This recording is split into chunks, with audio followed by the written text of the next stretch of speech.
Well, there is first a very common confusion in many organizations and groups that are undertaking meditation or teaching meditation to distinguish between meditation, contemplation, and concentration. It goes back basically to how we use our consciousness, how we direct our consciousness. Now let's start with concentration, a few words. When we concentrate objectively, we are being attentive, focusing our attention on external impressions. Right now, you are presumably focusing your attention, your auditory sense, onto what I'm saying. Therefore, it is purely an external thing. Concentration is not meditation. It's purely an objective state. Now, there are various levels of concentration, of consciousness. The next stage is contemplation or reasoning. Then we introvert our consciousness. We're going into ourselves to think, to reason, and so on. But it's still a lower level of consciousness. It is more or less the same as listening to sensations outside. We're listening to the sensations within ourselves, our memory, our reason, and so on. Now, meditation transcends that. It is not a subjective thing. It is not contemplation, which contemplation is subjective, and reasoning is subjective, and it is not concentration. Rather, we move up into another stage, which leaves that behind. We are reaching out into another phase of consciousness, getting away from our own senses, our own objective senses, our own reasoning processes. Now, you mentioned prayer in connection with meditation. Well, persons may use prayer to get themselves into a calm or tranquil state, but actually, in meditation, you are not appealing to any deity, any transcendent being, which prayer is ultimately intended to do, to reach up to an individual, a divine being. In meditation, you're not doing that. Meditation, you are blending yourself, or trying to blend yourself, the consciousness, with the whole consciousness of the cosmic itself.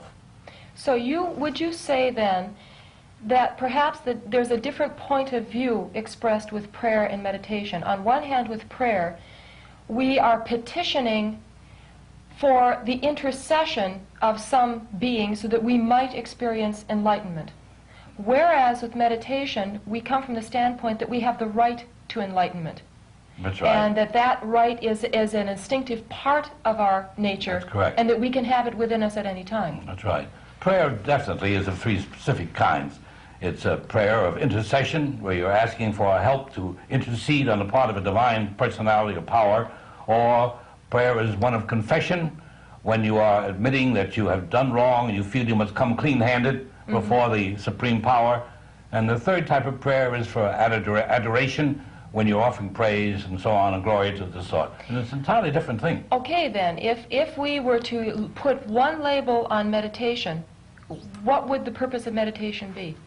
The meditation would be to get the self, if you wish to use that term, in relationship, in harmony, if you want to use that term, with the whole of the cosmic intelligence of which you are a natural part.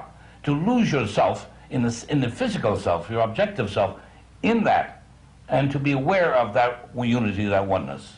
Well, Mr. Lewis, let's assume here that none of us have had the experience of mysticism.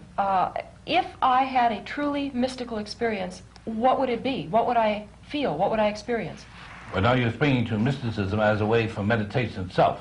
Mm-hmm. Yeah. Mm-hmm. Well, the state of mysticism is difficult to describe it, because the minute you describe it, you start to use sensual things. It's pleasing, it's this, it's happiness, it's that, and so on. Meditation is a sense of euphoria or well-being.